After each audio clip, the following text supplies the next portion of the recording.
What is up, guys? Welcome back to the Kick-Ass Podcast. We are back here today to discuss a couple things outside of the ring related to AEW, and then to discuss and take a quick look at the Double or Nothing card itself. We're not going to do a full-blown prediction show as of yet. I'm going to wait until next week to get a little bit closer, make sure there's no any crazy additions or changes or anything like that. We did get a change this past Wednesday on Dynamite, a new addition to the Anarchy in the Arena match, which I think is a very good fitting. So we'll obviously touch on that here in a second. But there is a couple of brief interviews that I wanted to touch on that have kind of been making the rounds, especially on Twitter. And then, like I said, we'll take a look at the Double or Nothing card. The first one though was really rather surprising to me, and that was the interview that Kenosuke Takeshita did with DDT Pro. I always like combine the names for some reason, like the first few syllables of the names. I don't whatever issue that is, I apparently have it. um, but he did an interview, like I said, with DDT Pro, and I'm going to read a quick transcription here. So shout out to Wrestle Talk for their quick synopsis, and then he actually responded. So I wanted to just kind of take a minute to read this and take a look at his thoughts so far. He says, quote, I thought hard work could cover for everything else before getting there. If I showed how good I am, I could get more airtime, but there are other aspects that come to play when competing here in America. Discrimination is not the word here, but unfortunately, there's a lack of space for an Asian person to be on a TV show watched by Americans. No matter how good my condition was, nor the amount of matches I was put in, or how many times they said my match was good, it felt like I couldn't make it in the starting lineup, to put it in baseball terms. Everyone felt like they're having fun wrestling here in Japan. I didn't have any fun wrestling ever since I got to America. The effort was bearing fruit, but I didn't feel the enjoyment. It was the most mentally exhausting period in all 12 years of my wrestling career. However, when I stopped having fun, my matches were better received and I gained more recognition, and it's not proportional. So obviously that's not a good look, right? Um in Take into account too, there is the language barrier, and there will be some things that maybe didn't line up or he maybe didn't mean exactly. But I mean, it's pretty cut and dry. But I obviously want to say and address the response that he had as well, right? So he didn't necessarily quote tweet that one specifically, but there was another one that he quote tweeted, and it was looks like just some random fan account. To be honest, I'm not really going to their page. Well, I will. Yeah, it's just a random like fan account. But they took a quote and a little screen grab of the original article itself as well. And their quote said every was when he stated felt like they were having everyone felt like they're having fun wrestling here in Japan. I didn't had any more fun wrestling ever since I got to America. And again, you know, the translation isn't always as smooth, but you pretty much get the idea, right? So he quote tweets that and says, I don't want you to misunderstand. This is not necessarily a bad thing. In other words, taking on a challenge is hard work. It's like a cutting phase for bodybuilders. I understand that time is necessary to shine at the top. I make sure my choice had not been wrong. I'm the alpha. So, and that was about 15 hours ago, right? Let's see, the original excuse me, the original post from Wrestle Talk was yesterday, the 16th. So, and to be fair, and for credit where credit's due and transparency, whatever you want to call it, he was the addition that we're going to get to for the Double or Nothing card. He was added to the card itself, and we'll obviously get to who he's facing here in a minute after we discuss another talent interview. He his his response and his defense of his interpretation was after he was announced for the itself. Um, so there's that. But to be honest, I think he probably is. I think it's a little bit of both, right? My assumption would be it's a little bit of both. He probably is frustrated that he's not being presented as much as he would like and as frequently as he would like and as prominently as he would like, just in general, right? Just to the fact where you think about it, what was it, a year or two ago? I think he's been, gosh, when did he join? Was it 2 years ago now that he joined AEW? Um, Gosh, I can't think of the year. Was it 2 years ago? When he joined, he was I don't want to say the next big thing, but damn near close, right? It was a big coup for AEW to snag him. There were rumblings that he was going to go to WWE, and at that point, that was before the Triple H regime and everything was involved. So who knows if things were a little bit more up to date time wise, if pretty much saying, if he was available now on the market or even a year ago, how the fight to get him in WWE would have been different, or the offer to get him would have been different. But regardless, he ended up in AEW, and I think at the time it was probably a great fit for him, right? It was a great transition. I'm sure he had a good amount of talent to speak with and to in the Bucks themselves, right? From their experience in Japan. Obviously they're not Japanese, right? And they aren't actually, they've experienced the culture, but it's still different, you know. I think he probably had a easier transition into American life via AEW than WWE, but maybe not. Maybe he could have linked up with some people in WWE.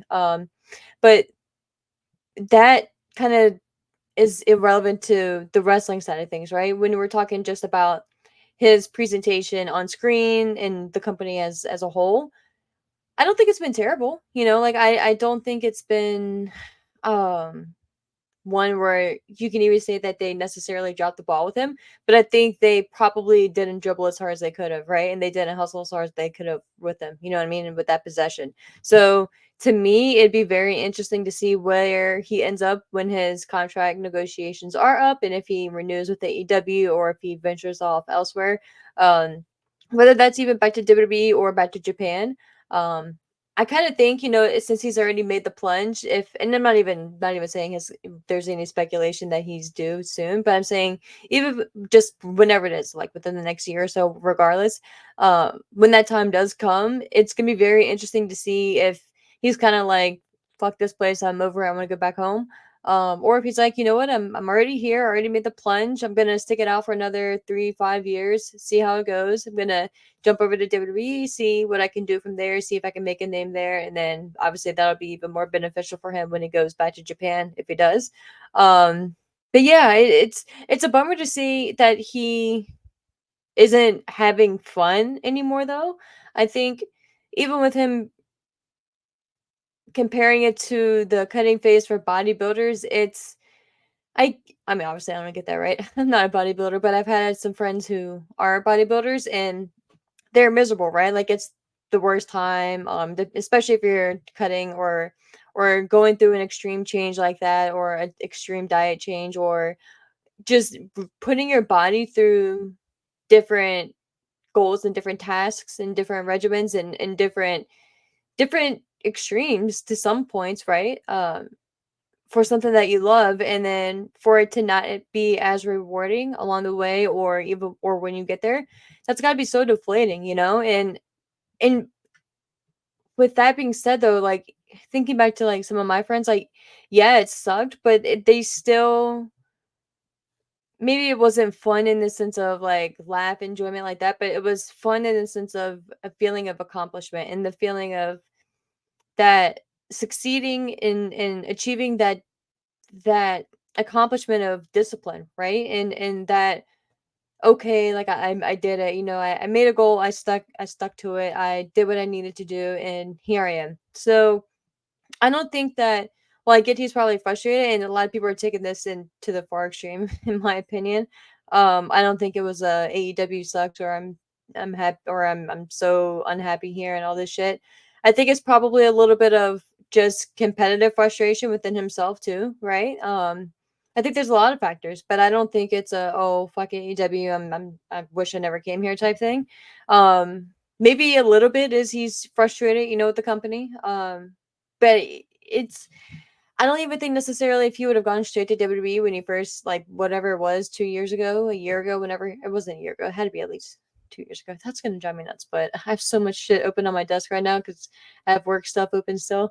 Um, but yeah, like I don't know, like whatever the time frame was, I don't think he probably regrets that at all, or even would be in a better place in WWE if he, like I said, would have gone straight there or not. But I think it's going to be interesting, and I think times like this is what he'll put into consideration when that renewal comes, and I think that's gonna be what's interesting.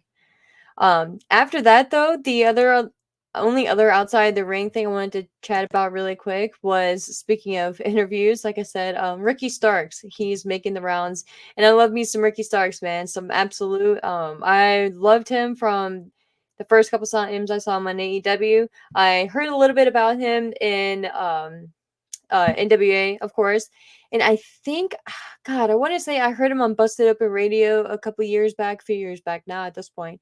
And I just remember thinking, like, man, if I'm not mistaken, like, man, like this guy's great. Like, I'm, I know I heard it was some interview that I heard well before he was in AEW, and I was like, man, like he's captivating just from listening to him in a different way. You know what I mean?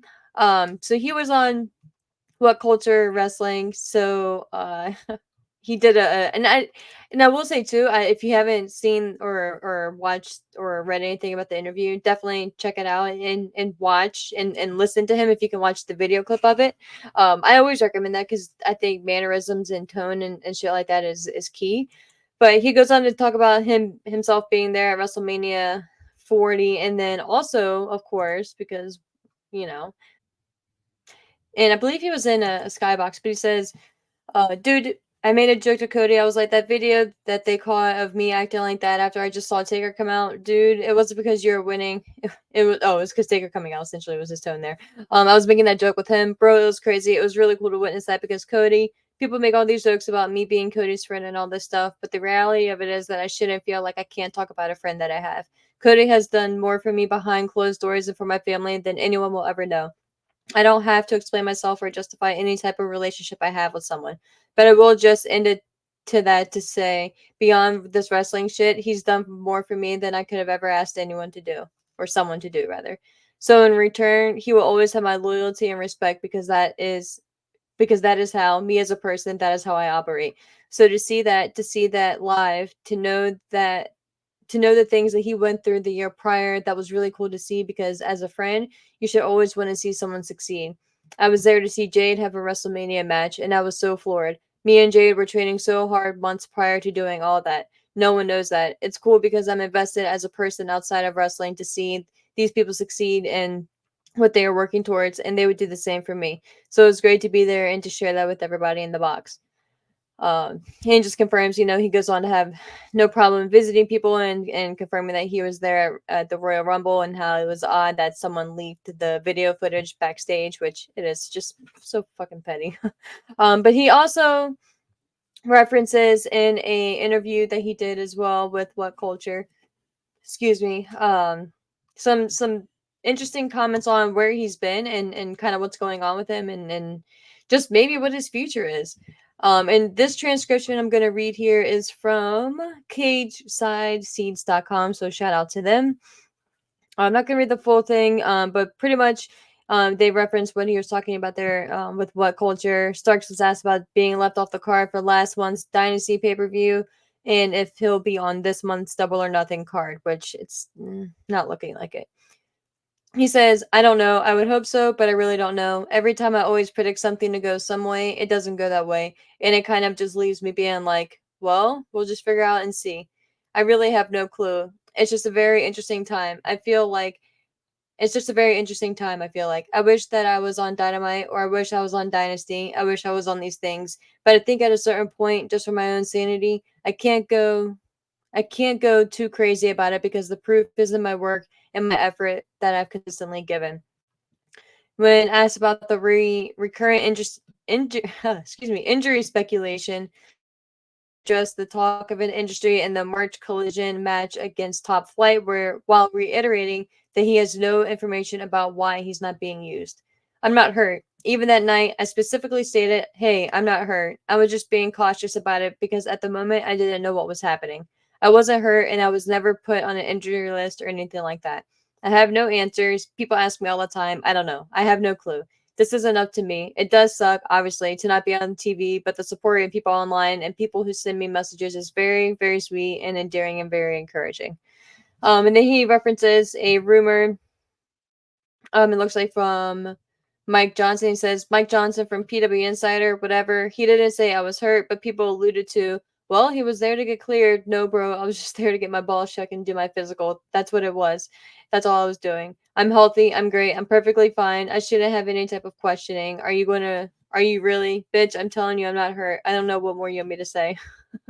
um so yeah, it's just fucking great. I love listening to him. I love hearing how he talks. I'm glad he got his balls checked. Everything seems to be copacetic and everything's good.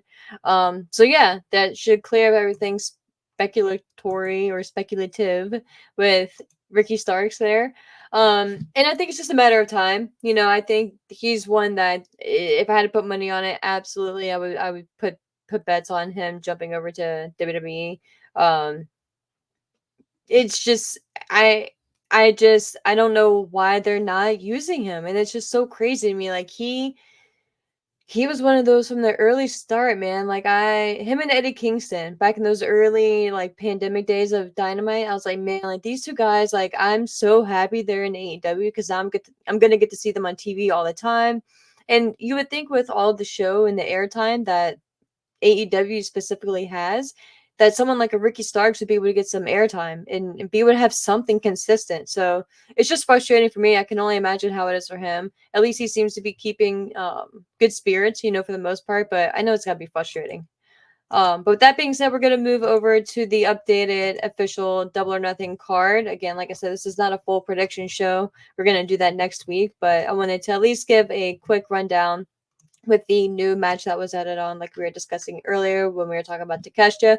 He will be facing off against Jon Moxley in an eliminator match. So if Takeshita wins, he gets a shot at the IWGP World Heavyweight Championship at a different time. So what sense that makes? I don't like these eliminator matches, man. Like I don't get it. Like I don't for me, this one, like, if I had to make well, I just I'm not doing predictions, but if I had to make an early prediction, I would say I would go with the shocker that Konosuke would win, just because why would you do this at your well, I guess it's not their biggest pay per view, but their first pay per view, like official pay per view, right? Was Double or Nothing.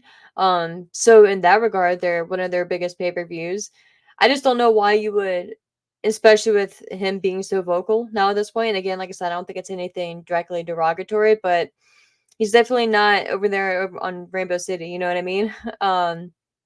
But I think that with this one, you gotta have Takeshita win just so they can get that rematch at a later date, and then Jon Moxley would retain unless you are gonna pull the trigger, and you know that's most likely a New Japan decision.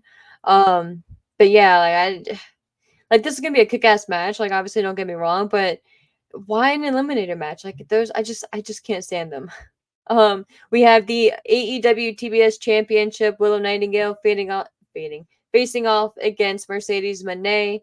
Again, if you heard me from earlier this week, I'm super happy for Willow, and I love what she's doing there. We have the AEW Women's World Championship. Tony Storm facing off against Serena Deeb, which should be a good match there, good solid in ring match. We have the AEW International Championship match. It just feels like a fucking Night of Champions. Um, the AEW International Championship match, Roderick Strong facing off against Will Ospreay. You have your AEW TNT Championship barbed wire steel cage match, Adam Copeland, your champion, facing off against Malachi Black. Your Anarchy in the Arena match, which may be one of three possible main events for the show. You have Team Elite, which encompasses Okada, Matthew and Nicholas Jackson, and Jack Perry versus Brian Danielson, newly added Darby Allin, Dax Harwood, and Cash Wheeler. Still don't know what the stakes are for, but we'll see. And then your probable main event, I would say, just depending on what they want to do. Like I said, with the Anarchy in the Arena match, although you can make a case for Willow and Mercedes Moné. But I think really if you didn't have that Anarchy in the Arena match, it would be more probable for the women to get the main event slot. But I don't see it happening here. Just not yet. I would say. But of course, you have your AEW World Championship match: Swerve Strickland with hopefully Prince Nana facing off against Christian Cage with the patriarchy intact. Um, Mother Wayne cracks me up. So yeah, and of course, Double or Nothing will be taking place on May 26, 2024 from Las Vegas, Nevada. Uh, yeah, man, or I'm sorry, not Las Vegas, but Paradise, Nevada, in the MGM Grand Garden Arena. So that is the updated card. Again, I'm not really sure why it has to be an eliminator match. I'm just not a fan of those. It makes no sense to me. But I hope you guys enjoy the show. I hope you guys enjoy the SmackDown show tonight. Let's see if I can get a quick rundown for SmackDown. Rundown for SmackDown. We can do a quick SmackDown preview. I know we have Cody and Logan Paul facing off for a contract signing. I if they are keeping it as a um champion versus champion title for title match, I'm not a fan of that. Trying to see if I can pull up quickly because I just saw a graphic where I thought they had. Ooh, that's a beautiful crown that Carmelo posted. Ooh, beauty. I was trying to see. It was a pretty nice graphic that I saw. All right. Well, there. I don't see the cumulative graphic that I saw, but like I said, we will definitely be getting Cody Rhodes and Logan Paul facing off for a contract signing to make their match official. Trying to see undisputed champion undisputed champion undisputed WWE champion Cody Rhodes and United States champion Logan Paul made their WWE King and Queen match official with the contract signing. So to say what kind of match they're having. So we'll have that segment tonight. We have RKO, Randy Orton facing off against Carmelo, battling it out in a King of the Ring quarterfinal match tonight on SmackDown, which is gonna be fucking great. I can only imagine what that RKO out of nowhere is gonna look like. And then we're getting Bianca Belair facing off against Tiffany Stratton in a one-on-one match for the Queen of the Ring quarterfinal. That's gonna be a really good match too. That tonight is low key gonna actually be pretty good on SmackDown. So shout out to them. It just sucks there's so much other things on TV right now. So many other things on TV right now, sports wise. But we also will be getting shit now. LA Knight facing off against the Bloodlines Tamatanga in a quarterfinal matchup. That's gonna be good. And then we'll be getting also Jade Cargill facing off against Nia Jax in a quarterfinal match for the Queen of the Ring quarterfinal match as well. Like I said, guys, this shit is gonna be a great night. Shout out to them for lining up SmackDown so well tonight. I'm kind of bummed that Nia Jax is facing off against Jade Cargill because obviously Jade is going to take the victory there.